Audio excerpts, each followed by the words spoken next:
So this is my son Conrad, and when he was 17 months old, he survived a non-fatal drowning accident. And when I got the call that he had fallen in a swimming pool, I really thought you either drowned or you didn't drown. No, you lived or you died. And so when they told me he was alive, I was of course full of hope. What's really interesting though is when I got to him, it wasn't that simple. Because when you survive a drowning accident, you're left with fairly severe brain damage. And there wasn't much hope given at that point. They basically encouraged me to institutionalize him. And there was something about that. I'm not a doctor or a neurologist to understand the brain, but there was something in me, part of it's faith, that I believe that, Conrad could recover. But there was also a part of me that just says, how do we know? How do we know that the brain can't recover? And so, I took Conrad home after that, and because there's not much known, there's not a lot of help out there. The medical community really doesn't understand this, so there's not a lot that they can do to help. And so, a lot of times you can feel very, very alone. And finding an organization like Hope for Minds does several things. One is it brings us together. And it's not just a traditional support like, I know what you're going through, but it's really bringing us together to figure out, okay, what can we do to help our kids? And that's probably the number one, is that, we're coming together and we're pushing the medical community to help us, and we're also helping each other. And, because a lot isn't known of what can help, a lot of times, insurance won't cover things like therapies, they won't cover some different procedures, and so Hope for Minds helps us evaluate those and figures out which ones we believe, absent of what the medical community is allowing insurance to pay, do we believe this could help their kids, and they help us with that financially. And and lastly, I think it's in the name, it's in that hope. They're with us and they're allowing us to continue down that path to help our children.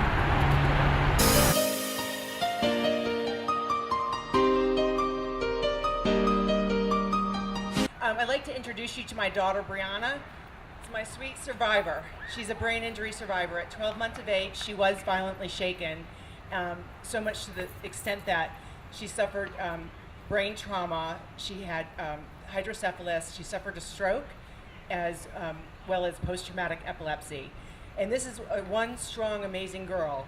Thanks to God, we can call her a survivor. So proud of her.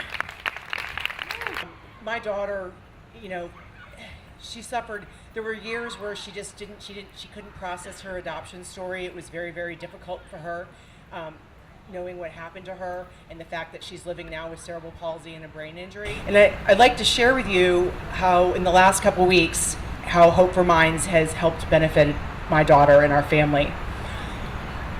When you have a traumatic brain injury, one of the consequences is that you will experience drop foot, which makes it difficult for you to walk without falling. It's more difficult to walk in general, and just running or anything that a typically developing child does, it's very difficult.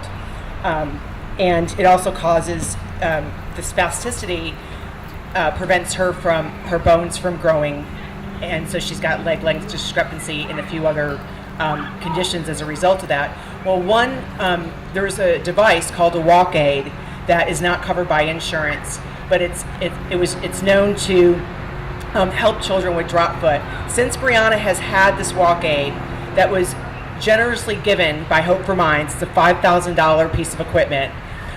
This walk aid is helping Brianna in many ways. One, she's experiencing great self-confidence that she didn't have before. She said, "Mom, this is the greatest toy I've ever gotten in my whole life." Toy, I don't know, Hope for Minds call it a $5,000 toy. But it has, she's not falling, she's walking so much better. And just yesterday, her physical therapist that's working with her on teaching her how to ride a bike said she had never seen her use her right foot so much.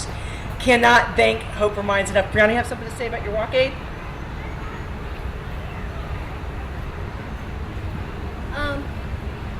I love my walk aid because it it it helps me not trip or fall.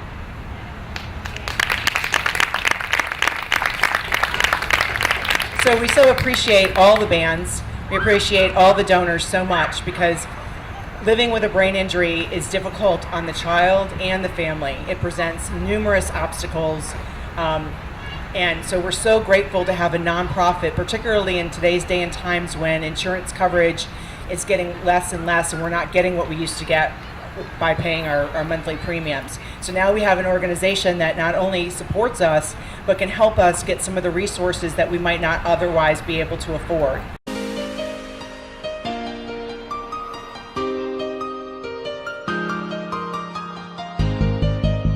I am Maureen Benscooter, and this is George. George is 14, and I'm not going to tell you how old I am. But when George was 12, about a year and a half ago, he choked on some food and sustained a severe brain injury, cut off the oxygen supply to his brain and sustained a severe brain injury. And since then, he's been paralyzed and in a wheelchair. He cannot eat, he can't move. He can move his head and neck a little bit. But what George can do is what we like to concentrate on. And what he can do is laugh and smile and tell us how he is feeling. And a lot of time, he gets a lot of joy out of life. He's got a lot of laughter in him. One thing that gives him so much joy is music, and so it's really great to be out at this Battle of the Bands today, and I know he's going to love that. But one thing that was hard for us to do during the first 12 months after George's injury was to leave the house at all. He was really too sick to be able to safely leave the house. So anything that we could do for him had to be able to come to the house. And one of the things that Hope for Minds reached out and did for us was to bring a music therapist to the house for him. So this was his own personal therapist who brings music to the house with drums and guitar and things like that, and helps draw him out and express himself through music. So that was a wonderful gift, and something that insurance and Medicaid doesn't cover, that Hope for Minds helped us get hold of and have in George's life. So we were so appreciative of that, and that in particular brought a lot of smiles and laughter out of George. Wonderful. Thank you so much, Mother. You're welcome.